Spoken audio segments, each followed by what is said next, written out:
Condenser mics are fragile, sensitive, and feedback easily, but sound fantastic. And dynamic mics are robust, can handle loud sound sources, and don't feedback easily. They don't sound as great. So, whenever possible, we should always use a condenser mic, right? Well, not exactly. The main difference between a dynamic and condenser mic is how it works. They are physically different but function towards the same objective: to pick up a sound source, convert it to a voltage. This voltage is then amplified by a preamp to a usable level and then translated back to sound via a loudspeaker or as a digital data via AD converter or audio interface. So a dynamic mic achieves this by using a diaphragm attached to a magnet that vibrates through a coil. A condenser mic achieves this by using a diaphragm attached to a free moving plate in front of a fixed plate. The distance between the plates determines the voltage generated. In both cases, sound causes the diaphragm to vibrate, creating a voltage that's converted back to sound. Condenser mics, because of its design, requires power for this to work. It's provided by phantom power, which is available on most preamps and mixing consoles. Some dynamic mics with active circuitry also require phantom power, but more on this later. Because of these differences, dynamic and condenser mics have certain characteristics that are unique to each design. Dynamic mics usually come in cardioid or supercardioid polar patterns, making them very directional. They are also less sensitive and transmit less handling noise, so it's ideal for handheld usage or places with heavy movement or vibrations.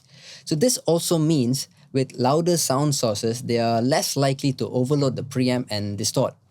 Lower sensitivity also means they are better at picking up only the sounds that you want in a noisy environment. These are the main characteristics that make dynamic mics the preferred choice for live sound applications. Because of the moving coil magnet design, they have a slower transient response, which means it takes a bit longer for the sound to be picked up by the mic, and it misses the initial sharp attack, especially with drums or acoustic guitar. This results in a sound that's much like having it run through a compressor. And it's not a bad thing, it just depends on the sound that you want. On drums, for example, a dynamic mic will not have the attack, but it will sound a lot fatter. Condenser mics come in all conceivable polar patterns, from the super narrow hypercardioid to figure 8, which captures the front and the back, and Omni, which captures all around the mic. There are many ways this can be useful in a live setting. Figure 8 can be used to capture two sources facing each other, which completely rejects all other sounds to either side of the mic. Omni has no proximity effect, so you can get really close to the source without any added boominess. But you can also capture a bit of all other sounds. This actually works great for a single mic live band recording with the vocalist up close to the mic and everything else in varying distance from the mic, depending on how loud you want to capture it. Condensers are also more sensitive and have a wider frequency response. It's easy to see how this can work to your advantage, but it also means it picks up a lot of sounds that you don't want, like nearby traffic, handling noise, and frequencies that are of no use to you. This is also why most people believe condensers are prone to feedback, but it's actually down to improper gain staging and poor microphone placement. A dynamic mic can feedback just as easily if you're not careful. So it's really important to understand your sound source, what type of sound you're trying to capture, and any other considerations or limitations, and pick the mic which has the features that best suit your needs. You can also use a dynamic and condenser mic together, like on a kick drum, for example. The condenser picks up the overall tone, the transient attack, and a bit of room if needed. And the dynamic can be placed up close using the proximity effect, capturing the low end thump. And here's a bonus tip. It's a little known fact that dynamic and condenser mics are out of phase with each other even when placed exactly the same distance from the sound source because of the way it's designed. So you're gonna need to flip the polarity on one of those mics to have it in phase. Out of phase signals combine to create a phenomenon called comb filtering, which causes some frequencies to cancel out, but this is most noticeable in the bass region. Rule of thumb, always check for phase issues when working with multi-mic setups. So I have with me 3 mics for us to test out. First up, we have the Austrian Audio OD505. This is a supercardioid active dynamic mic, which means it needs phantom power. Because of the active circuitry, it is more sensitive and requires less gain. It's a dual capsule design, and one capsule cancels out handling noise and other sounds from the rear that you want to reject. It also features a 120 Hz low cut, which is not common in a dynamic mic. Next, we have the Austrian Audio OC707. This is a cardioid condenser mic, and it comes with a 120 Hz low cut. It's designed to be a live handheld vocal mic and brings with it condenser mic characteristics to the stage. Lastly, the Telefunken M80. This is a straight up supercardioid dynamic mic. Nothing fancy, except that it comes in an assortment of color options including gold and chrome. So 3 mics, all designed for live vocals on stage, 1 dynamic, 1 active dynamic, and 1 condenser. The M80 and OD505 are similarly priced, and the OC707 is more expensive. Now let's see how they sound. I have with me my friend Priscillia Xavier lending her vocals. First, we're going to shoot out the 3 mics, and we'll have her perform a song using the mics that we find best suits her voice. When I was younger, I saw my daddy cried and cursed at the wind. He broke his own heart as I watched as he tried to reassemble it. And my mama swore that she would never let herself forget.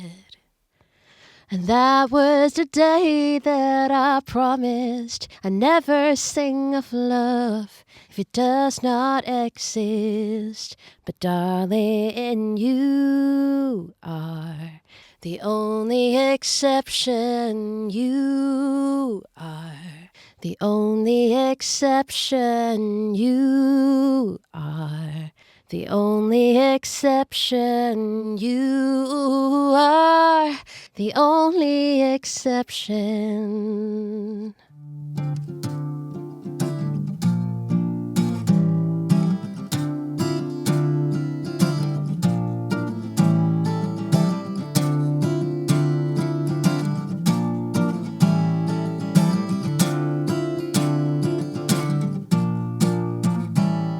Gonna find my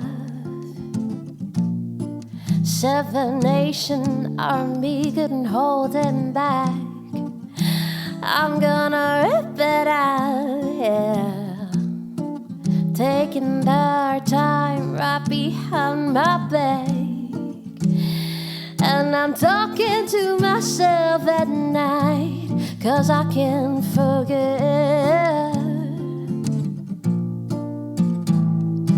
Back and forth through my mind behind a cigarette. And the message coming from my eyes says, leave him alone.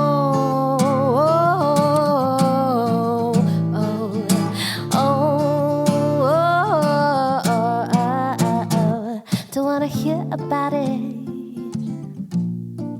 Every single one's got a story to tell. Everyone knows about it. From the Queen of England to the Hounds of Hell. And if I catch you coming back my way, I'm gonna serve it to you. And that ain't what you wanna hear, but that's what I'll do. And the stains coming down my bones says, fine now.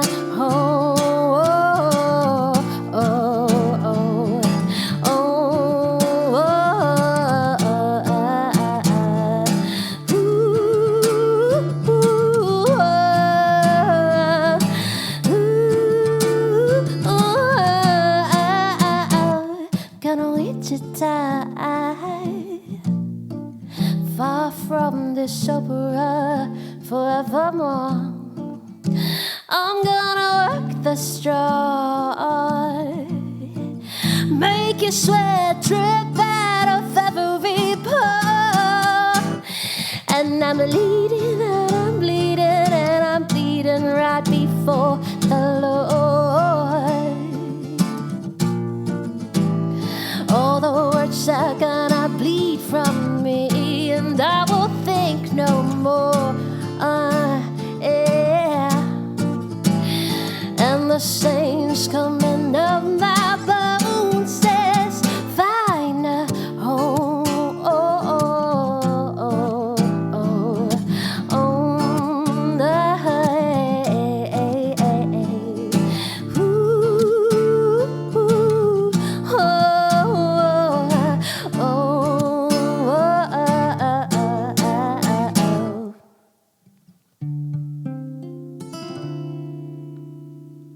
And there you have it. It's not really been a case of what mic is designed for what application, or if it's a dynamic or a condenser, or how expensive it is. Each mic has its own characteristics, and it's how you choose to use these characteristics to suit your needs that matter. As a vocal mic, my personal favorite is the M80. I think it sounds really smooth, has a sound quality that's usually associated with condensers. Not bad for a dynamic mic. You can always walk into Music Bliss to test out these mics for yourself and see which one suits your voice. As a conclusion, in deciding dynamic versus condenser, my advice is to consider your recording environment. If you're on a noisy stage with a band, or doing a podcast with a lot of ambient noise around, or in a poorly treated room, go with a dynamic mic. It has better rejection, is less sensitive, so you can use it up close and pick up more of what you want and less of what you don't want. If you're performing on a quiet stage with just acoustic instruments, or you have a quiet and nicely set up studio space, you can consider a condenser mic. But remember, capturing more detail could possibly mean more audio cleanup and editing required. Tone-wise, you're definitely going to be able to find both condensers and dynamics that suit your voice. Once again, I hope you found this video helpful and informational. See you next time.